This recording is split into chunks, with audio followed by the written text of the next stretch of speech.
I can't believe Ilford have only just released Ilford PAN F50 in sheet format. This is 4x5.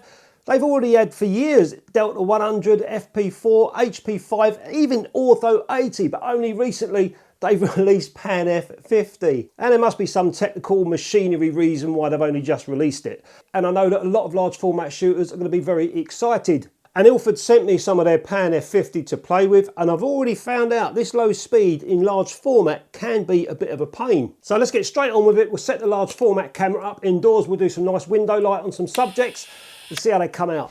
I don't shoot enough 4x5 to get me jumping for joy, and my stock at the moment holds FP4 and Ortho, but Ilford sent me 6 sheets to try out. So in this video I record my whole large format process, how I got these photographs. So if you just want to know what the film is like, here is one of the photographs that I took using natural window light. And as expected, it came out beautiful. Grainless, sharp, bags of tonality, good dynamic range and a bit of a light leak. I recently posted a video shooting 35mm and 120 format of PAN F50 and 510 Pyro, which you may be interested in. There's a link in the description and at the end of this video too. So exciting times for large format shooters. Let's get on with the video and the process of shooting PAN F50 in large format. So that's it, I'm all set up ready to take some photographs and see what this PAN F50 4x5 is like. So I'll be doing a few photographs on here, and hopefully we'll be looking at the dynamic range of the film and also the sharpness and the contrast of it as well once I've developed it. I've got 6 sheets to play with. That ain't enough really to really get into it, but it's okay for a short test. So just craft paper on the base, which is black, and I've got this paper grey background which I use for portraits. I've got a few of these, so this one's an actual ripped one that I use for throwing into things like this. It's a little bit creased, which I think can work sometimes with a little few creases in the background. It's not as clean. And behind me, you can see I've got this massive window light, which is perfect for tabletop photography. But if you've got smaller windows, you just compress the size of everything that you're doing and squeeze it in. And I've done that plenty of times over the years, wherever I've been. And some people might say this is a right old faff, you know, they couldn't be bothered with large format. I totally get that. I find it enjoyable just to go out and take, you know, 2 slides with me with 4 sheets of film and just spend a couple of hours walking around and trying to get the best that I can out of it. So the lens is open, it's at its widest aperture, so I can get as much light into the camera as possible so I can do my focusing. Let's get underneath the curtain, we'll have a look. So I'll just use my phone and record a little bit underneath. So that's what I can see through here. That's my focusing knob there, where I can pull the camera in and out on the rail and it focuses in and out. But that's literally the composition that I've got. I've got the grids on the ground glass, the grid lines there, so I can get my horizon straight. And at the moment I'm focusing bang on the lens, so I need to close the aperture down and see what depth of field I've got around the rest of the camera, hopefully get some more of it in focus. So I've got everything set on the camera, I've got the focusing set, I've got the lens on there, I've got the position of the camera set. I now need to see how long my bellows are and what to account for on my exposure. And that's from the lens to the film plane at the back. And that's to allow for that light spreading as it comes into the camera and hits the film. So it's about 6 inches. I've got a little tiny app here, 105mm lens, 6 inches. It reckons I need to give 1 1/3 stop over or more exposure to get my exposure right. Now the last thing to do is get my exposure right. I'm going to use my grey card, so I'm just going to use the grey card. I'll spot meter on this. The meter will tell me exactly what to dial into the camera, and then I've got to take into account that bellows extension factor as well. So my exposure for that 50 ISO film is 1 second. I don't want to go past that because I don't want to get into that reciprocity failure. So 1 second's perfect. So my meter said around about 16.7, about there. And then allow for my bellows. So I'll just come down 1 stop and then add that extra third. So it's just past F11. And that should get me where I need to be. So one last thing, because this area is quite dark, in this bellows area, I want to try and get a bit of detail in there if I can. So I'm going to use just a piece of card. You can see the difference that makes. It's actually a print box. So we're going to get that inside these film holders, get it in the camera, and we'll take our pictures. So I've already done this in the darkroom, but I'll show you what I was doing loading the film into this film holder that goes on the back of the camera. I always try and keep these as clean as possible, but before I load the film, just give them a little dust off or a little bit of a rocket blow.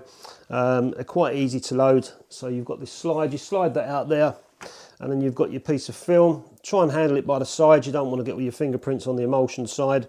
So there's the emulsion side of the film, the bit that faces the lens, and that is the glossy side. This is an expired piece of film, so I can handle it how I like. You've got notches on here as well. That's an indicator. So on my right hand, on my index finger, I can feel for the notch in the darkroom, and that has got to face me.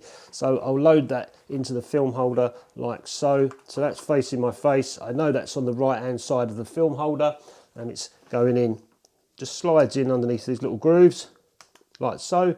Get it in place, lock the gate, close the film holder, and it's ready to go in the camera. And you've also got these little tiny grey indicators. When I've taken a photograph, obviously I take that out, the dark slide, that's facing the lens, I take the exposure, and when I put the dark slide back in, I put it the opposite way round, which is then dark. So that means that that has been exposed and that hasn't been exposed. So I'm all focused, the lens is now closed. I can put my film slider in. Last thing to do is just check my metering one more time, make sure the light hasn't changed, and it hasn't. Cock the shutter, slide out, take that away, take me a picture, slide back in, opposite way round, ready to take another shot on number 2. And then while I'm setting up the other shot, I'm going to put the dark slide back in my light tight bag. You know, rather be safe than sorry if there's any leaks on there. So slide number 2, I've focused right on this area here, which should be really sharp. So we'll soon see when we develop the film. But yeah, slide number 2, the light is a little bit more intense, just about 1/3 of a stop. So let's quickly take this shot. So I've shot both sheets, and I know that they're both exposed because the film holder tells me the little grey strip at the top is now underneath on both sides. That means that both of these sheets are exposed, and when I'm out on the field, I won't, or in here, I won't put these back in and double expose them. And this is the developing tank that I use for 4x5 sheet film. This is a Stearman press tank. Let's just take this out, I'll show you how it works. Pretty simple. It takes 4 sheets of film and 500 millilitres of developer. So the sheets of film have to go on, slide into these. Obviously emulsion on the outside, otherwise I've done this mistake plenty of times before accidentally. You put the emulsion on the inside, you get these slats on your film from uneven development, but you've got to try and, in the dark, make sure that you put the emulsion on the outside of these 2 holders. So I've got 2 of those in there, which will give me 4 sheets of film to develop. And I'm going to go off and take 2 more photographs outside. It's a beautiful, nice day before I develop, so I'm going to do 2 more sheets of film outside over the fields, see what we can come back with, do some developing, see how they come out. So I'm using 510 pyro, just need to go 1 part to 100, which would be 5 millilitres. So 5 millilitres of 510 pyro, in it goes. And I'm just over 20 degrees, and I'm going to cook this for about, I've got to give it 6.5 minutes. And I've done all these tests with my 120 and 35mm PAN F. Brilliant film. And off we go, 6.5 minutes. In the first 30 seconds, I'm just going to invert the tank like so for 30 seconds, and then I'm going to go for 3 inversions every minute after that. So just coming up to the first minute, so I'm just going to give 3 inversions every minute after this. And so I've done this test with 35mm and 120 with the PAN F, and they've all come out nice, so there shouldn't be any difference. I've got 4 sheets of film in here. Was that 3 or 4? I've got 4 sheets of film in there, which is equivalent to a reel of 36 exposures or 120 film. So I've got the right amount of developer and the colour of it. And then we'll wash it with just water, or stop it with water I should say. And now time to fix the film using Zone Imaging's EcoFix. And it's a very quick fix of this, should fix this easily within a couple of minutes, but I'll give it a bit longer. So that's the fixing done. Now just wash the film, and I'll use that fixer again, put it in the bottle, and I can reuse that as much as I like until it exhausts itself. So I've just got some rinse aid now inside the tank, and it's been soaking in there for about a minute, and it's all done. Let's take the film out and see, hopefully we've got some results. This is a nice little 4x5 negative dryer from Bit by Bit over in Texas. Tim, brilliant bit of kit, mate, I love using this. Hopefully these will come out. If not, I'm sure someone else had better results.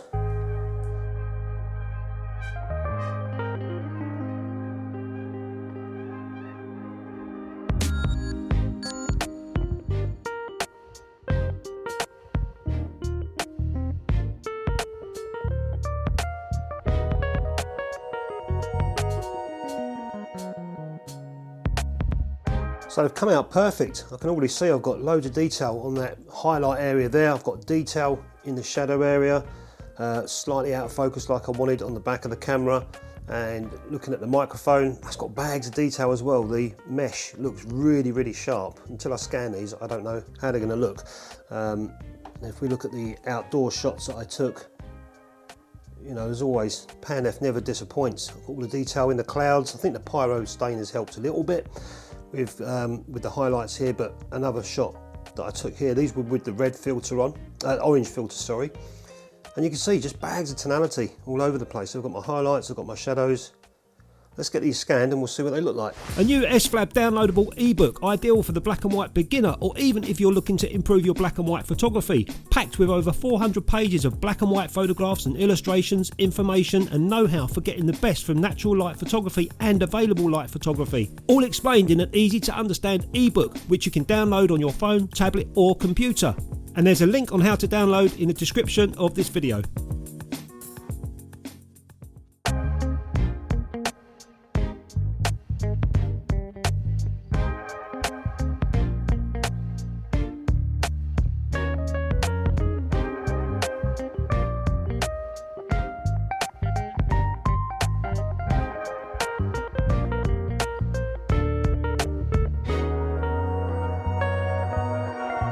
So this is the camera that I took a picture of. Look at the tones on it, it's come out brilliant. Dynamic range, look, nice highlights here. I've got that shadow detail around here where I bounce the light back in. Wasn't too interested in keeping this background part in focus. I did think it would be a little bit more in focus than that, but it doesn't matter. This is the area that I wanted to concentrate on, which is all the information on that beautiful Agfa lens there. If we can zoom in, so I'm at 122%, this is in Photoshop.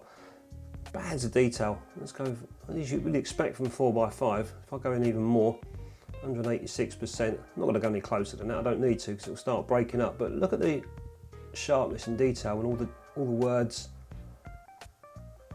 and all that mechanism there around that shutter. It's beautiful. If you look around the picture, look at the amount of tones in there. It's a beautiful developer, that pyro, especially with this PAN F. And the grain, you ain't seeing it at all. It's so smooth. Look at the background, look. Just got some light leaks here from that negative carrier or that negative holder, which is a shame. I'll have to investigate that because I've had that before. Let's look at the other one. And this is the microphone. That's come out nice. Look at the way that the light is just coming through and wrapping around gently around that microphone. But if we go into this one, again, 160% I've come in. You can see all the little tiny marks on the microphone, all the usage over time. If we come up to the mesh, okay, look at all the detail, all the tonality in there and the highlights and shadows.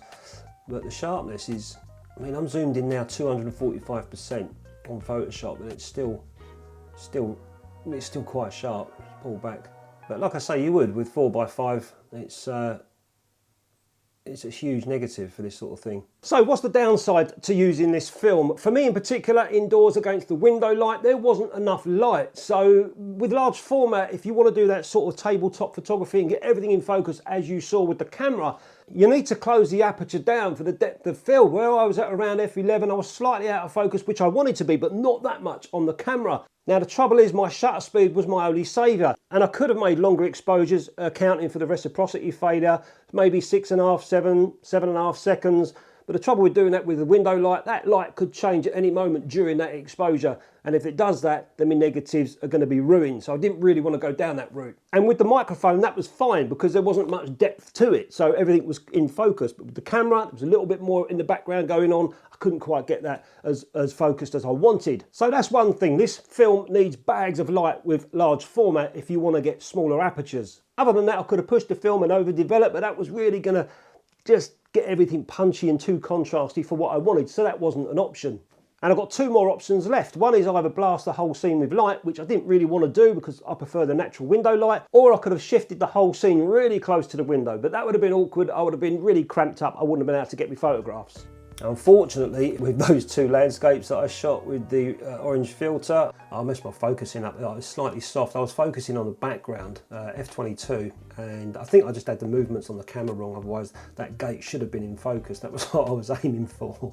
Look how out of focus this area is. But yeah, I mean, look at the grain. There's no grain in that sky at all. A couple of little dust marks, but there's no grain in that sky. And the tonality is remarkable with that PAN F film. Another downside for film shooters, if they're shooting this in large format, is the lack of grain, or maybe the lack of soul. These images are coming out, my scans were coming out super clean. They were so smooth. There was no grain in there at all. If I went in the darkroom, I'd probably have trouble with my focus finder trying to find some grain under the enlarger to focus with. It's not there, especially with 510 Pyro. Other developers, that may be different. So if you like a little bit of salt and a little tiny bit of grain in your landscapes or whatever you're taking pictures of, then be wary of that. But then saying that, some people that shoot film for landscapes don't want any grain at all. If that's the case, this stuff's perfect. So there you have it. Ilford have brought out PAN F50 in sheet film, large format. I think it's going to be very exciting for a lot of people that shoot large format. If you've never tried Ilford PAN F50 before, don't forget they do it in 35mm and 120 as well. So if you're into those formats and you've never shot PAN F50 before, have a go. I've got a video, I'll put a link in the description, where I was out shooting PAN F50 handheld on a bright sunny day, and I got some amazing results. It's a beautiful film, very clean, very fine grain, nice contrast, great tonality, and I'm glad that Ilford have brought this out in sheet film for me and others to dabble with in the future. So thanks for watching, guys. Thanks very much to Ilford for sending me this little pack to play with. There's one more thing I want to show you, which is a mistake. Don't make this mistake with large format. I think it's quite common. So slide number 2, I've focused right on this area here. It should be really sharp, so we'll soon see when we develop the film. So let's quickly take this shot. For some reason, it's not firing. Oh, I didn't have the lens closed. Oh, muppet. And massive thank you to all the guys that support the channel, Patreons and YouTube members and other areas as well. I really appreciate your support. I'll catch you next time.